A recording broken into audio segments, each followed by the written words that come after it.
Right, good morning ladies and gents. Welcome to Sunday morning. It's the 18th of July and as you can see we're rowed up. So I was wondering about rowing up with MB track, but last night I got back after being out with the hay bob, and because the hay bob takes so long, as it's like at least half the size of the big tedder, everything got pushed back a bit. So by the time I got back at about 6 o'clock last night, I couldn't be asked trying to get her flapped up, get the mower off the back of her, then get the rake on the back, and then try and have a play. It's a lot easier in the T5, as daft as it sounds. You get used to a machine when you put that many hours on something. And T5 I've got more time on than the MB track, and the MB's a bit of a lump at times. Anyway, so I got this all rowed up last night. Basically put 2 mowers widths into one. So we'll have a quick look down. I was actually crapping myself last night thinking that these rows are really big. What tends to happen with a big row rake is it pulls it all in but really fluffs it all up. So they were looking massive last night. They look a good size now, to be fair. What I'm going to do is come down. These are one of the first ones that I did. I tried to be clever because my rotor rake is so big. It would have been ideal for a baler, for a big baler. Excuse me. It would have been ideal for a big baler because I could have got 3 mower swaths into one. And that's some cracking bales, but obviously with a little conventional baler, you don't want too much going in. But these swaths are looking quite good. But these were the first ones that I did.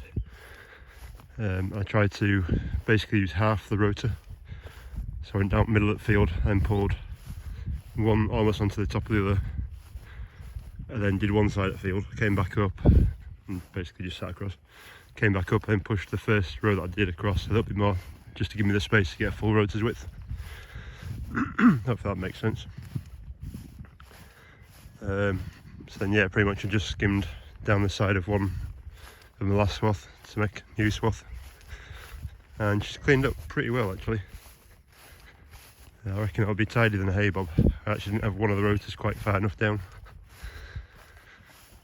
But yeah, so there's a couple of bits. And here is looking quite, it's quite a good swath. What I was explaining to somebody yesterday is that if you get too big a swath, because we've got a sledge on the back as well, either the baler won't cope with it and just blow shear bolts all the time, or you go so slow, which we did have one year, that the bales can't physically drop out the back of the bale sledge, out the back of the baler into the bale sledge, and then move through the bale sledge system. Because obviously the system on the bale sledge is designed so that it runs on the ground. So it's pretty much a drag exercise for the sledge. And if you go too slowly, the bales just trickle through and the gates haven't got time to shut and divert the next bale. So yeah, that was one thing I was going to pick up as well.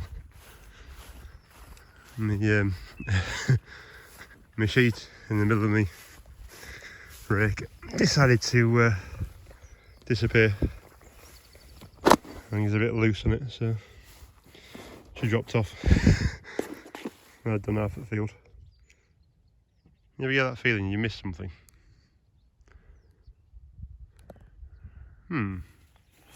Right, so everything's greased up. I do need to change some tines, bizarrely. I'll zoom back out a bit. So, I'm pretty sure I said before, there's 4 different tines. So there's a narrow, a wide, and then there's a left and a right, or yellow and blue as this one is.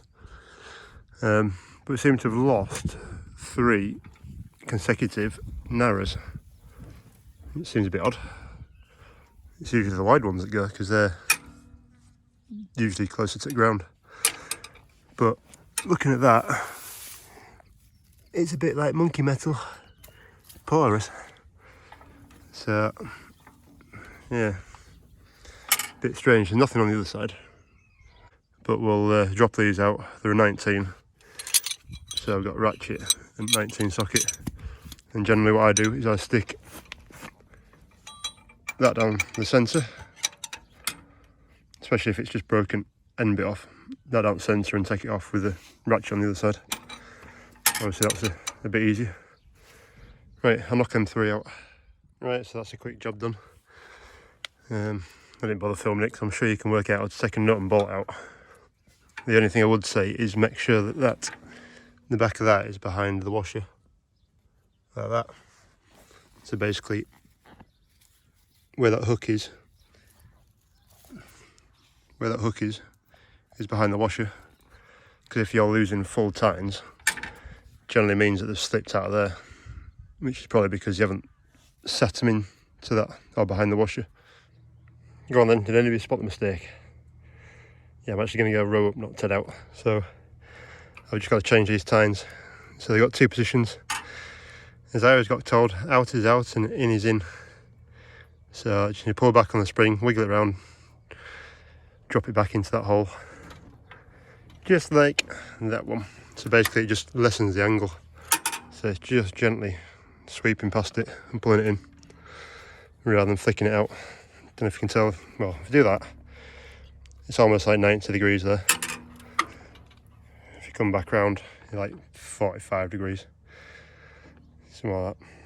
So, right, we'll get that done. Boss is just in 698. Just got to move that mower, get the big trailer pulled forward and the grab off that. As prepared as you are, you never are. Right. Right, so I'm rowing up. Just started. I'll do the headlands first.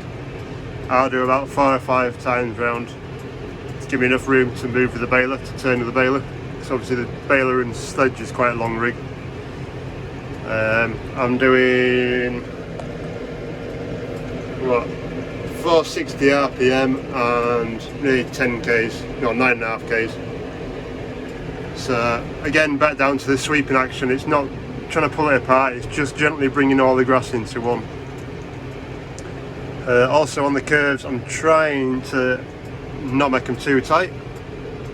So trying to just gently bring them out.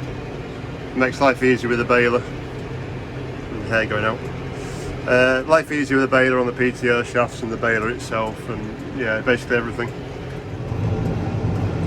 Right, so you'll probably be able to see behind me, we're in the boys' winter field, and oh, I hit the tree. I've just gone round the headland just to try and fluff it up a little bit, just because I think we've got a fairly big swath out there. I'm now just going down into the bottom triangle bit that we've got, because this was actually still wet yesterday, or damp should I say. So I'm just going to try and row up now. There's a hell of a wind blowing. It's almost strong enough to knock all these swaths out of the place.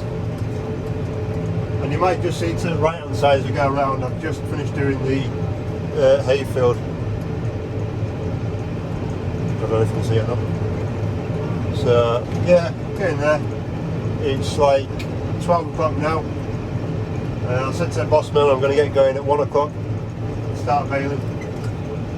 So we'll see what happens. It seems to be the plan that they're going to stick a trailer somewhere in the field. I'm not sure if both of them or one of them or what. They're just ferrying back to the barn that way.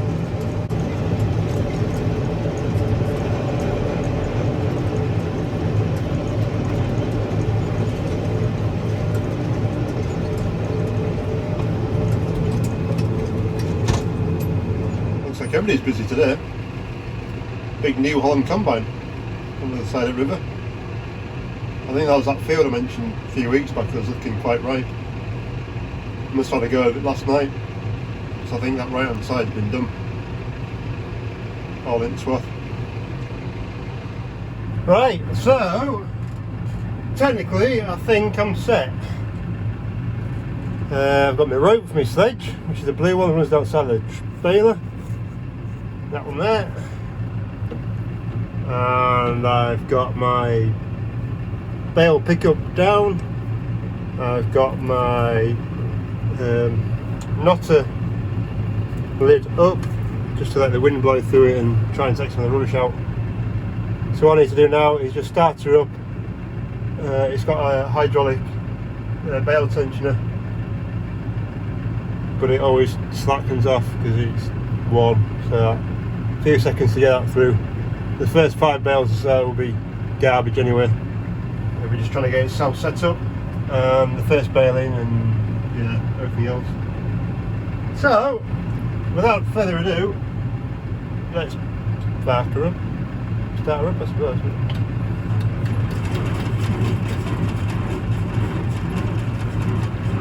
Good sign, nothing's gone bang yet.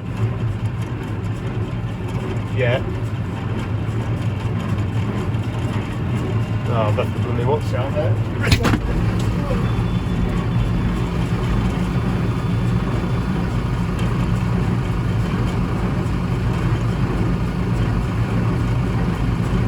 We'll get some revs then.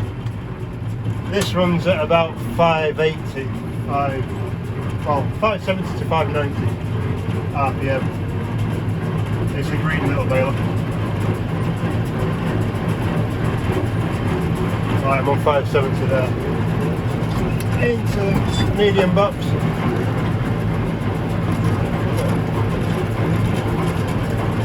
Now, drop down the bale.